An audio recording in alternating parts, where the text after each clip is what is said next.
अभी आपको अहम तरीन खबर से आगाह करें कि लाहौर इमरान खान की जेर सदारत जमान पार्क में इजलास हुआ। पंजाब असम्बली को फरवरी के आखिरी हफ्ते में तहलील किया जाए, काफ लीग की तरफ से ये राय दी गई है और उन्होंने ये कहा है कि हमने अपनी राय सामने रख दी है, हतमी फैसला आपके पास है, आप क्या करना चाहते हैं। लाहौर में इमरान खान की जेर सदारत जमान पार्क में इजलास हुआ जिसमें काफ लीग की तरफ से यह राय दी गई है कि पंजाब असम्बली को फरवरी के आखिरी हफ्ते में तहलील किया जाए और उनकी जानिब से यह भी कहा गया कि यह हमारी राय हमने आपके सामने रख दी है, आगे आपका फैसला है कि आप इसको जब मर्जी तहलील कर दें। और इमरान खान साहब ने कहा कि पंजाब और खैबर पख्तूनख्वा असम्बलियां तहलील करना हमारा आईनी हक है और उन्होंने कहा कि मुल्क में जारी सियासी और माशी बहरान के खात्मे के लिए इक़्तिदार छोड़ रहे हैं। इमरान खान साहब ने कहा है कि मुल्क में जारी सियासी और माशी बहरान के खात्मे के लिए इक़्तिदार छोड़ रहे हैं और उन्होंने कहा कि काफ लीग इत्तेहादी है और मुस्तकबिल में भी रहेगी।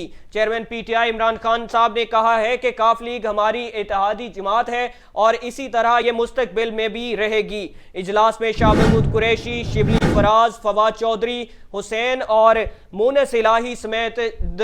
दीगर रहनुमा जो हैं वो इसमें शरीक थे और जीआईटी के पास इख्तियार है कि वो किसी को भी तलब कर सकती है, उमर सरफराज चीमा का कहना था। और उन्होंने कहा कि असम्बली तहलील करने से मुतल्लिक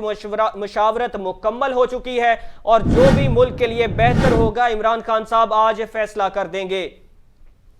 आपको अहम खबर से आगाह कर रहे हैं कि लाहौर में इमरान खान की जेर सदारत जमान पार्क में इजलास जारी था जिसके बाद ये फैसला कर लिया गया है कि कब असम्बलियां तहलील की जाएंगी। इस पे इमरान खान साहब जो है वो मुल्क की बेहतर जो फैसला होगा वो करेंगे और उन्होंने ये कहा कि काफरी की जानिब से ये राय दी गई है कि पंजाब असम्बली को फरवरी के आखिरी हफ्ते में तहलील किया जाए और उनकी जानिब से यह कहा गया कि हमने अपनी राय सामने रख दी है, हतमी फैसले का इख्तियार आपके पास है। जिसमें इमरान खान ने कहा कि पंजाब और खैबर पख्तूनख्वा असम्बली तहलील करना हमारा आईनी हक है और उन्होंने कहा कि मुल्क में जारी सियासी और माशी बहरान के खात्मे के लिए इक़्तिदार छोड़ रहे हैं, काफ लीग इत्तेहादी है और मुस्तकबिल में भी रहेंगे। चेयरमैन तहरीक इंसाफ का ये कहना था और इस इजलास में शाह महमूद कुरैशी, शिबली फराज, फवाद चौधरी और मोनस इलाही शरीक थे।